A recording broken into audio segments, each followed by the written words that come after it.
Good morning guys. Ngayong umaga ito nagpapakain na naman tayo ng ating mga isda. Ayan. So ano na tayo, may isang linggo na pinakuha ng sa bukid, live foods, kasi mostly yung mga anuhan natin doon nataniman na ng nataniman na ng palay. So yung mga dap niya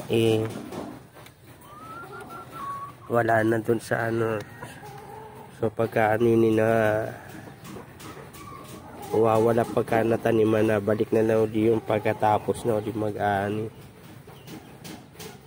So pero may makukunan pa naman doon, kaso hindi na ganun kadami yung makukuha natin kung sakaling pupunta tayo dun. So tignan muna natin ito bago tayo magpakain ng mga alaga natin na manok. So ito guys yung hinanda ko na bagong tatlo para pag maglipat tayo ng mga fry dyan natin ilalagay.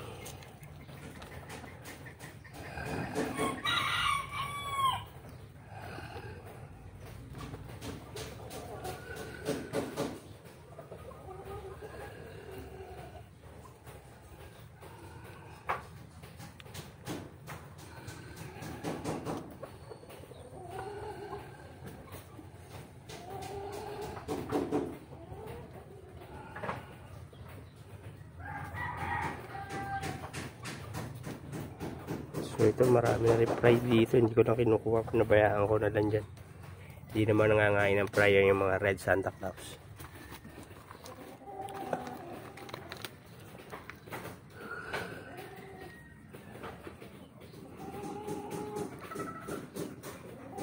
So yung mga fry natin dito malalaki na rin.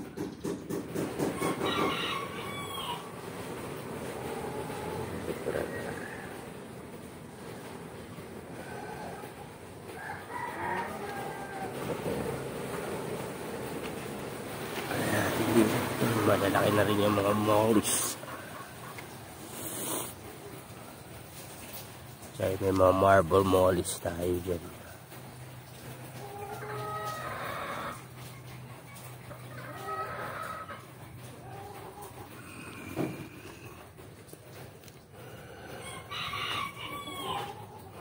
Ito yung mga YTM natin na una.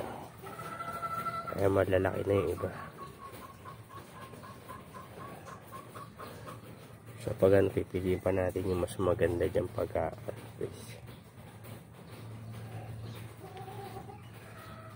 so ayan, buntis di yung ating yung laki na yun siya kinross natin sa red mosaic. So pagka yan baka sa isang araw tanggalin ko ulit, balik ko ulit dun sa dito sa mismo ng red mosaic, yung yung lalaki.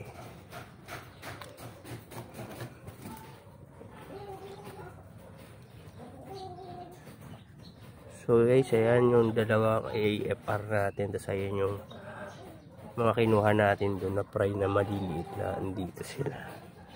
So, pero parang nabawasan sila.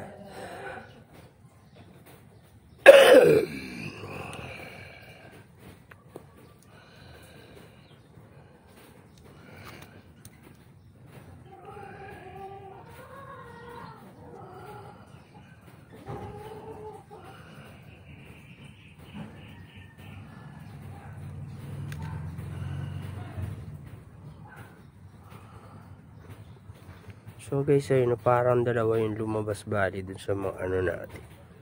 Yung YTM natin, meron siyang hindi purong yellow, merong green. Pero mosaic din yung design sa dulo. So, parang labas dalawa yung lumabas na kulay. Yellow, green at saka yellow mismo. So okay din yan. Meron tayong mga ibang kulay.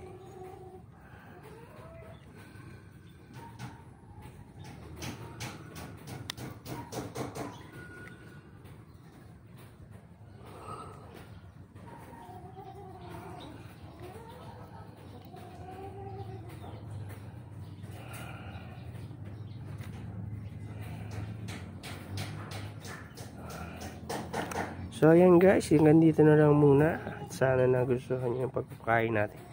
Kasi tayo magpapakain pa natin mga alagang manok. So maraming salamat sa panonood. Thank you for watching. God bless at happy fish keeping.